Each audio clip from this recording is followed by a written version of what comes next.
para esta mañana, pero antes me gustaría empezar con una canción de alabanza. Soy un poco pesada, pero es la misma de ayer. Me gustaría que no la aprendiéramos para que no la sepáis. Así que si os queréis poner de pie, empezamos adorando. Me gustaría empezar primero con una marcha.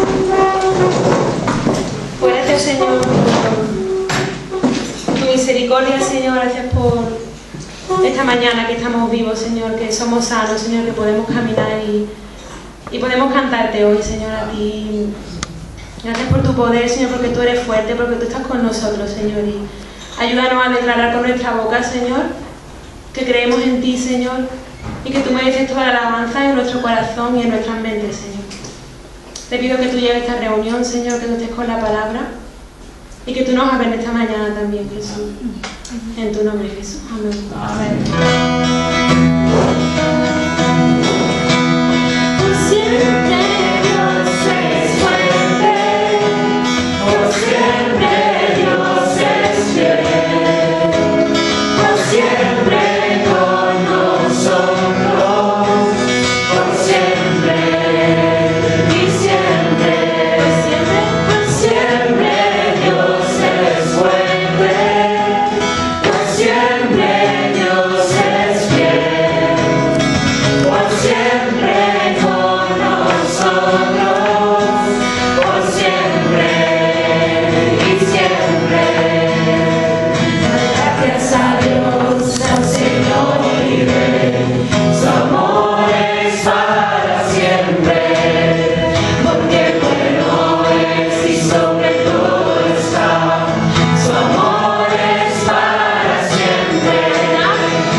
En Romanos 10, 10.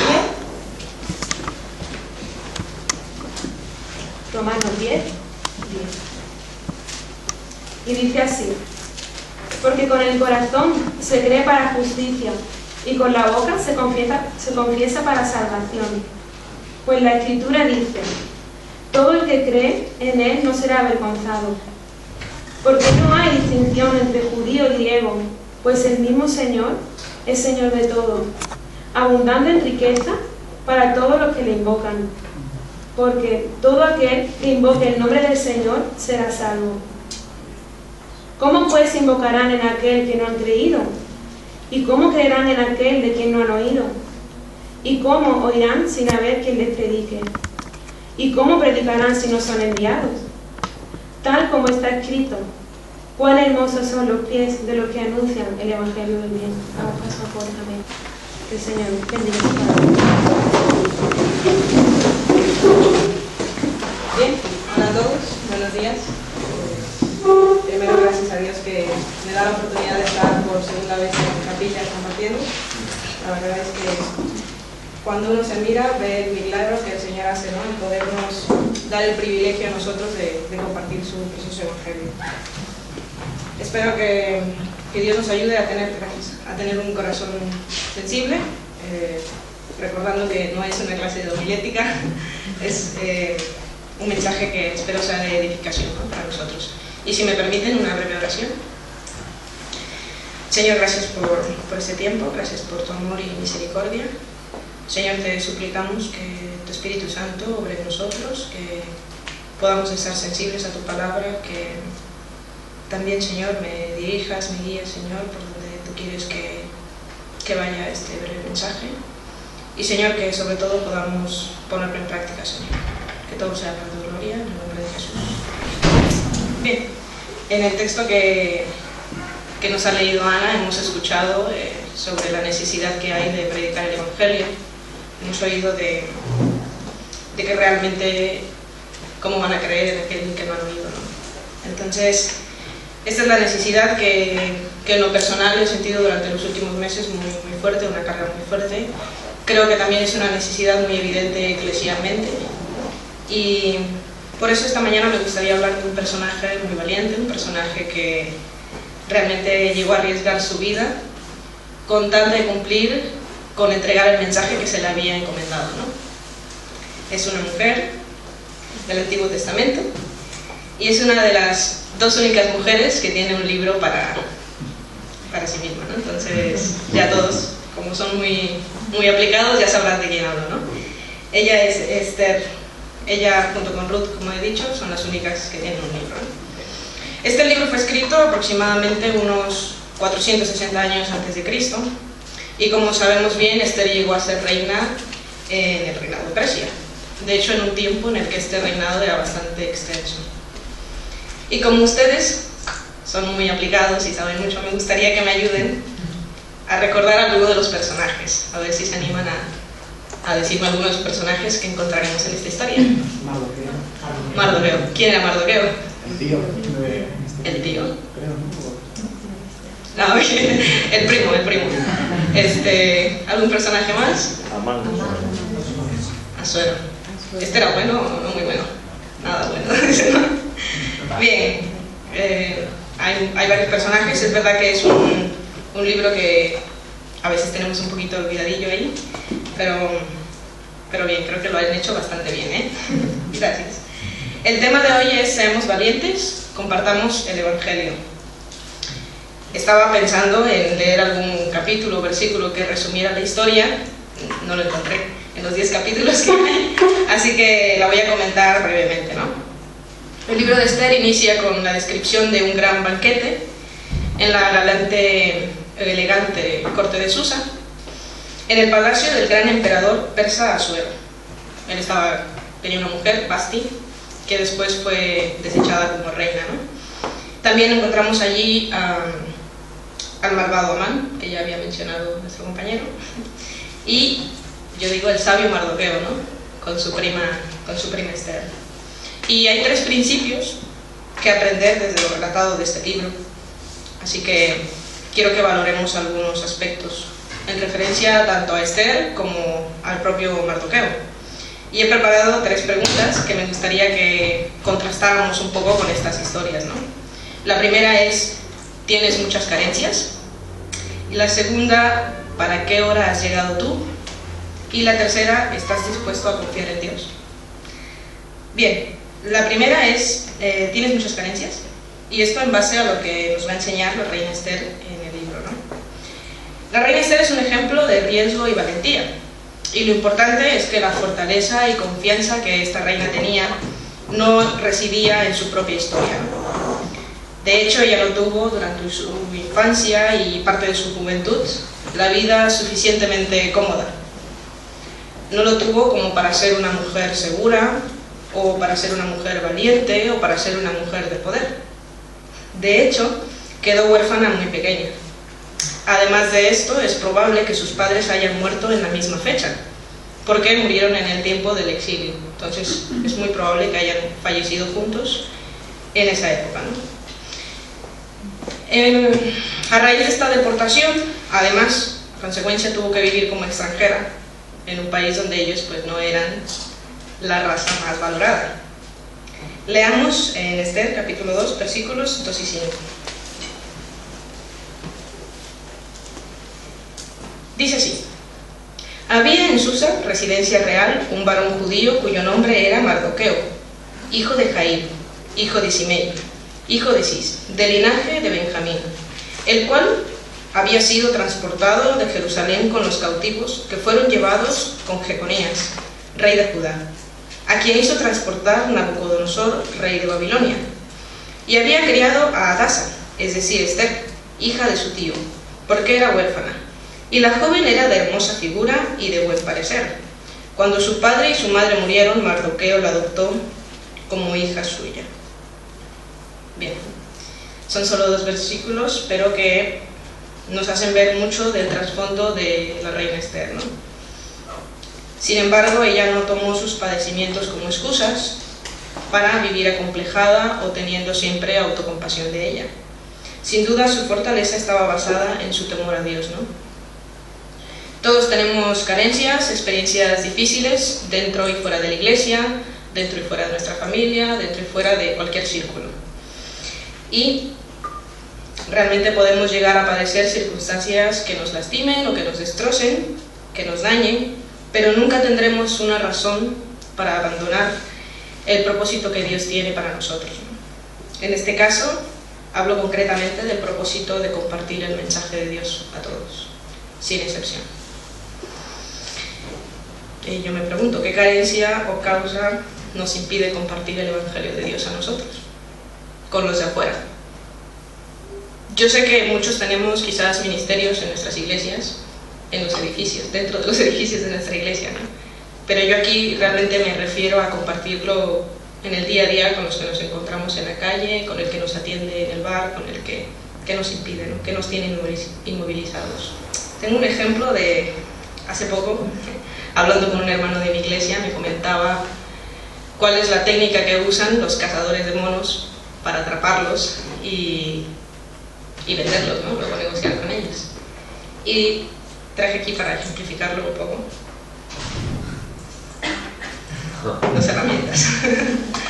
Bien, los monos pues están libres, no están encerrados en ningún sitio, y estos inteligentes cazadores ponen plátanos en lugares estratégicos donde el mono tiene que meter su mano por un aro y coger el plátano. Y el mono en realidad está libre, o sea, nadie lo detiene. Este aro sí que está sujetado y el mono es incapaz de soltar el plátano para liberarse. Una vez que ha metido la mano y ha cogido el plátano, por más que se quiere ir, no lo suelta. Y bueno, entonces vienen los cazadores y se los llevan, ¿no? Bueno, esto es un poco ilustración de lo que, pues, de la libertad que tenemos en Cristo. Realmente el Señor nos ha dado libertad, nos ha quitado toda carga, toda opresión, nos ha liberado, pero a veces encontramos el plátano nosotros y lo cogemos y no lo dejamos ir, ¿no? Y aunque estamos libres, nos quedamos ahí paralizados y movilizados. Bien, la reina Esther, a pesar de sus carencias, pudo forjar un carácter humilde y obediente, que no tiene nada que ver con dejar de ser valientes e inteligentes. De hecho, es bastante compatible. En la historia de la reina Esther hay 3 versículos que nos dejan ver el corazón de esta mujer de Dios y me gustaría que me ayuden a leerlos. Primero, el El uno es el versículo 17, no, versículo 15 del capítulo 2. ¿Alguien me ayuda con la lectura? Sí, Raquel. Cuando Esther, la joven que Mardoqueo había adoptado y que era hija de su tío Abijail, le llegó el turno de presentarse ante el rey. Ella no pidió nada fuera de lo sugerido por Hegai, el eunuco encargado del harén del rey. Para entonces, ella se había ganado la simpatía de todo el que la veía. Bien, gracias. Aquí, como vemos, Esther no era una joven codiciosa, ¿no? Ahí nos está hablando que, bueno, cuando le llegó su tiempo para presentarse ante el rey, pues todas las demás doncellas siempre pedían pues vestidos y quizás joyas o cosas para arreglarse más y poderse presentar más bellas, ¿no?, ante el rey. Y aquí, en cambio, Esther no pidió nada, sino que simplemente lo que el eunuco le dijo, te vas a poner esto y esto, pues ella dijo, ok, con esto, y no se afanó por querer más, ¿no? Entonces vemos que no era codiciosa. Luego la segunda lectura, por favor, que está en el capítulo 2, del 19 al 20.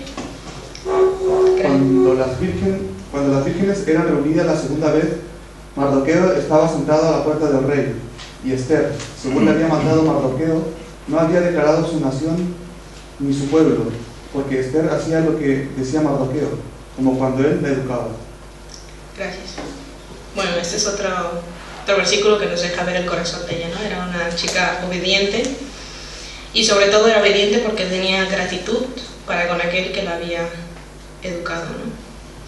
Luego está en capítulo 4, versículo 4, un tercer aspecto. Las jóvenes de Esther y sus eunucos fueron y se lo contaron, y la reina se estremeció muchísimo. Ella envió ropa para vestir a Mardoqueo y quitarle de encima el cilicio, pero él no la aceptó. Bien, este versículo viene seguido de cuando se nos comenta que Mardoqueo escuchó que iban a mandar a matar a todos los judíos, ¿no? Entonces él rasgó sus vestiduras y se puso cilicio y estaba en la condición más humillante, ¿no? La reina Esther no sabía el por qué, pero sabía que estaba padeciendo esto su primo, no su padre adoptivo. Y entonces dice que le dolió en el corazón, ¿no? Entonces también vemos que tenía un amor sincero. Bien, aquí vemos que la mirada de esta reina no estaba distraída, yo digo en las tres direcciones que puede estar distraída, ¿no? No miraba hacia atrás, su pasado duro o cruel, no miraba hacia abajo, sus carencias, sus limitaciones como persona, y tampoco miraba a los lados para compararse, ¿no? Ella tenía la mirada puesta en el propósito que se le había encomendado. La segunda pregunta es, ¿para qué hora has llegado tú? Y hasta aquí podemos ver que, bueno, nosotros no somos reinas ni reyes de Persia, tampoco un pueblo depende de nosotros, pero sin duda creo que como hijos de Dios todos estamos llamados a compartir el Evangelio y tenemos que hacer esfuerzos, ¿no?, para recobrar el sentido de la Gran Comisión. Y yo la verdad es que no estoy segura de que estemos cumpliendo, ¿no? En lo personal yo no me daría un aprobado, espero algún día el Señor nos ayude, ¿no?, a que todos podamos presentarnos aprobados en este aspecto. Bien, la segunda pregunta es, ¿para qué hora has llegado tú, no? Y aquí la lección nos las da Mardoqueo. Ahora sí leeremos bastante, vamos al capítulo 4. Si alguien puede leer, por favor, Rubén, que tiene una voz fuerte, del versículo 1 al 11, por favor. Luego que supo Mardoqueo todo lo que se había hecho, rasgó sus vestidos y se vistió de cilicio y de ceniza, y se fue por la ciudad clamando con grande y amargo clamor. Y vino hasta delante de la puerta del rey, pues no era lícito pasar adentro de la puerta del rey con vestido de cilicio. Y en cada provincia y lugar donde el mandamiento del rey y su decreto llegaba, tenían los judíos gran luto, ayuno, lloro y lamentación. Cilicio y ceniza era la cama de muchos. Y vinieron las doncellas de Esther y sus eunucos, y se lo dijeron. Entonces la reina tuvo gran dolor, y envió vestidos para hacer vestir a Mardoqueo y hacerle quitar el cilicio, mas él no los aceptó. Entonces Esther llamó a Atac, uno de los eunucos del rey, que él había puesto al servicio de ella, y lo mandó a Mardoqueo con orden de saber qué sucedía y por qué estaba así. Y salió pues Atac a ver a Mardoqueo a la plaza de la ciudad, que estaba delante de la puerta del rey. Y Mardoqueo le declaró todo lo que le había acontecido y le dio noticia de la plata que Amán había dicho que pesaría para los tesoros del rey a cambio de la destrucción de los judíos. Le dio también la copia del decreto que había sido dado en Susa para que fuesen destruidos, a fin de que la mostrase a Esther y se lo declarase y le encargara que fuese ante el rey a suplicarle y a interceder delante de él por su pueblo. Y vino Hatac y contó a Esther las palabras de Mardoqueo. Entonces Esther dijo a Hatac que le dijese a Mardoqueo: todos los siervos del rey y el pueblo de las provincias del rey saben que cualquier hombre o mujer que entra en el patio interior para ver al rey sin ser llamado, una sola ley hay respecto a él: ha de morir, salvo aquel a quien el rey extendiere el cetro de oro, el cual vivirá, y yo no he sido llamada para ver al rey esos 30 días. Gracias. Bien, a pesar de que hemos visto que Esther fue una joven valiente, humilde, y hemos visto muchas de sus virtudes, hemos de ser sinceros con el relato también, y si el libro acabara en este versículo, ¿qué habría pasado? Es probable que no valiera de mucho la valentía ni la humildad de Esther. Es más, si ya ha tenido a lo largo de la historia algunas complicaciones para ser aceptada en el canon, creo que si acabara aquí definitivamente no habría entrado, ¿no? Si se hubiera quedado aquí. Pero, gracias a Dios, el relato no termina aquí, ¿no? Así que leamos los siguientes 3 versículos que dicen así. Y dijeron a Mardoqueo las palabras de Esther. Entonces dijo Mardoqueo que respondiesen a Esther: no pienses que escaparás en la casa del rey más que cualquier otro judío, porque si callas absolutamente en este tiempo, respiro y liberación vendrá de alguna otra parte para los judíos, mas tú y la casa de tu padre pereceréis. Y quién sabe si para esta hora has llegado tú al reino. Bien. La verdad es que me encanta la sabiduría que muestra tener Mardoqueo. Recordemos algunos momentos de esta sabiduría de este hombre. Por un lado, creo que, aunque fuera obligación, no lo sé, la adopción de Esther nos muestra de su sabiduría en la forma que la educó, ¿no?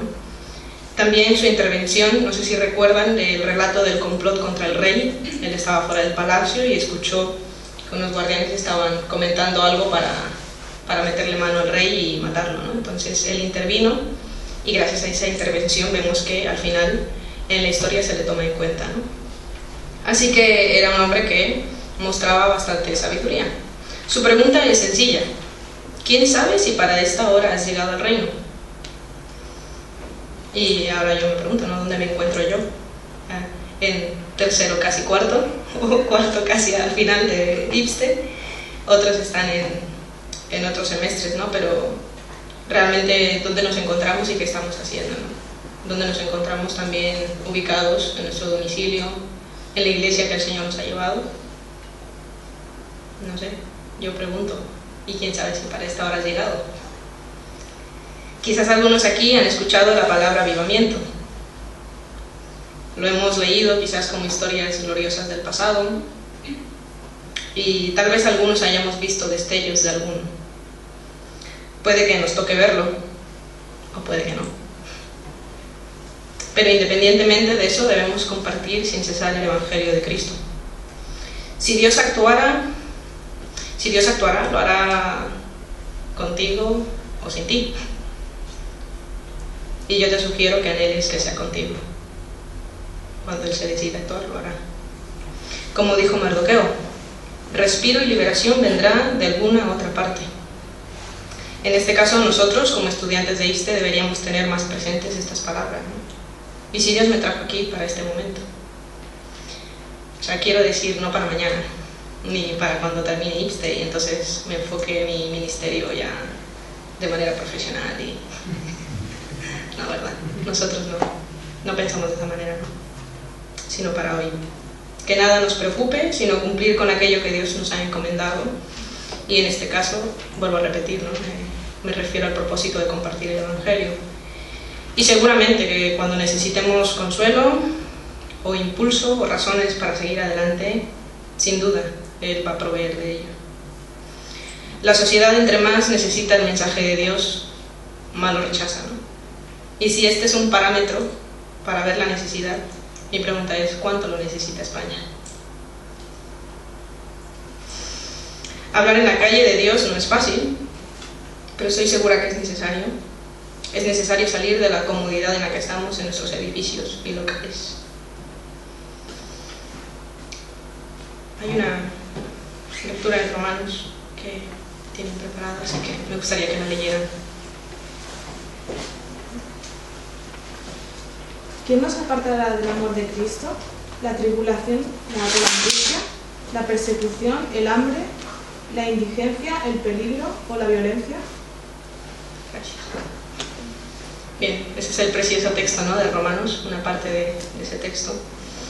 Nosotros no arriesgamos la vida al predicar de Cristo, quizás perderemos amigos, quizás perderemos cierta reputación o prestigio, y sin embargo el Señor Jesús nos dice en el Sermón del Monte, ¿no?, bienaventurados sois cuando por mi causa os vituperen y os persigan y digan toda clase de mal contra vosotros mintiendo. Gozaos y alegraos porque vuestro galardón es grande en los cielos, porque así persiguieron a los profetas que fueron antes de vosotros. Y pienso, pues todavía quizás no somos del todo bienaventurados en esta parte, ¿no? Dios quiera animarnos, impulsarnos a compartir el Evangelio. Algunos hermanos nuestros sí que pierden la vida por causa del Evangelio, ¿no? Ellos han entendido que realmente es mejor perder la vida que simplemente desperdiciarla. Entonces, Dios ponga este pesar también en nosotros. La tercera pregunta, ya para terminar, que me gustaría que contrastemos en la historia de Esther es: ¿estás dispuesto a confiar en Dios? Sin duda, uno de los momentos más memorables del libro de Esther son estas palabras de sabiduría que pronuncia la reina, versículos 16. Dice así, capítulo 4. Ve y reúne a todos los judíos que se hallan en Susa, y ayunad por mí, y no comáis ni bebáis en 3 días, noche y día. Yo también con mis doncellas ayunaré igualmente, y entonces entraré a ver al rey, aunque no sea conforme a la ley, y si perezco, que perezca. Vemos a Esther realmente resuelta a enfrentar la situación, pero nos enseña que toda situación hemos de enfrentarla buscando a Dios, no nosotros a nuestra reina, ¿no? También nos muestra que necesitamos orar fervientemente a Dios, y no solo eso, sino que también necesitamos que otros oren por nosotros, ¿no? Y ahí, en lugar de preguntar quiénes están orando por ti, me gustaría preguntar por quiénes estás orando tú. Orando intencionalmente, me refiero. Para empezar, ¿con cuánta intención oramos por nuestra vida en Cristo, ¿no? ¿Qué grado de intensidad? Quizás no es válida la pregunta de cantidad, aunque también viene bien, pero ¿cuánta calidad tienen esas oraciones, ¿no? La verdad es que anhelo un avivamiento en España, y no lo oculto para decirlo, ¿no? Aunque hayan quizás muerto muchos con el mismo dicho, yo la verdad lo anhelo, y también en el mundo. Pero no puede llegar si no hemos pasado horas suplicando al único que puede hacerlo. ¿Responderá con un sí? No lo sabemos, pero debemos orar por ello y vivir en consecuencia. Esto es compartir el mensaje a tiempo y fuera de tiempo, haya o no haya avivamiento. La reina Esther pronunció unas palabras muy interesantes. Dice, entonces entraré a ver al rey, aunque no sea conforme a la ley. ¿Y cuál es la ley que nos impide a nosotros compartir el Evangelio? Yo sé que una ley así estricta en España por ahora no la hay, quizás la ha habido en el pasado, quizás la haya en el futuro, pero actualmente no la tenemos. Pero hay otras leyes que son más bien sociales, ¿no? Que nadie las ha escrito, pero que se obedecen, ¿no? Quizás sea la ley de que en el tren no debes de hablar con el de al lado, no le interrumpas. Quizás esta ley nos está impidiendo compartir el Evangelio. O es la ley de que no debemos tocar el tema de las creencias, porque eso es algo privado. O es la ley de mejor no le digo a mi vecino porque hay que tener un buen rollo con los vecinos y quizás esto complica la relación. ¿Cuál es la ley que nos impide compartir el Evangelio? Filipenses 1:29 dice que a vosotros os es concedido a causa de Cristo, no solamente que creáis en Él, sino también que padezcáis por Él. Amén. No importa el coste, siempre, siempre, siempre será un privilegio. Bien, volvamos a leer este versículo. Ve y reúne a todos los judíos que se hallan en Susa y ayunad por mí, y no comáis ni bebáis en 3 días, noche y día. Yo también con mis doncellas ayunaré igualmente, y entonces entraré a ver al rey, aunque no sea conforme a la ley. Y si perezco, que perezca. Qué bonito, ¿no? Y si perezco, que perezca. Qué bonito decirlo, qué difícil vivirlo, ¿no? Ella oraba para entregar la situación en manos de Dios, pero independientemente del resultado, de la respuesta, ella sabía que tenía que cumplir con ese propósito, ¿no? Su respuesta no refleja que tuviera poca fe en Dios. De hecho, todo lo contrario, ¿no? Su fe era tan fuerte que independientemente de si siguiera viviendo o no siguiera viviendo, ella lo iba a hacer. La garantía estaba en el respaldo, en el temor que tenía ella a Dios. Es decir, nosotros tenemos un propósito de vida en la tierra, aparte de conocer a Dios, aparte de santificarnos, aparte de muchas cosas que quizás vengan primero que esta, pero creo que si están bien aquellas, esta es la consecuencia, ¿no? Compartir del Evangelio y cumplir con la gran comisión, ¿no? A veces mi pastor dice la gran omisión, ¿no? Entonces, creo que ahí refleja un poco la carencia que tenemos. Y sin duda, en medio de un avivamiento, sería mucho más fácil cumplir la gran comisión, porque cuando hay un avivamiento tú predicas, la gente se convierte, te animas mucho y bueno, sigo predicando porque está viendo el resultado. Pero cuando no hay un avivamiento, cuando no lo hay, es mucho más complicado, ¿no? Pero hay que hacerlo. Así que hagámoslo con fervor, independientemente de la respuesta de Dios, ¿no? Si nos da un avivamiento o no, no importa, seamos valientes, compartamos el Evangelio. Amén. Muchas gracias, Jorge.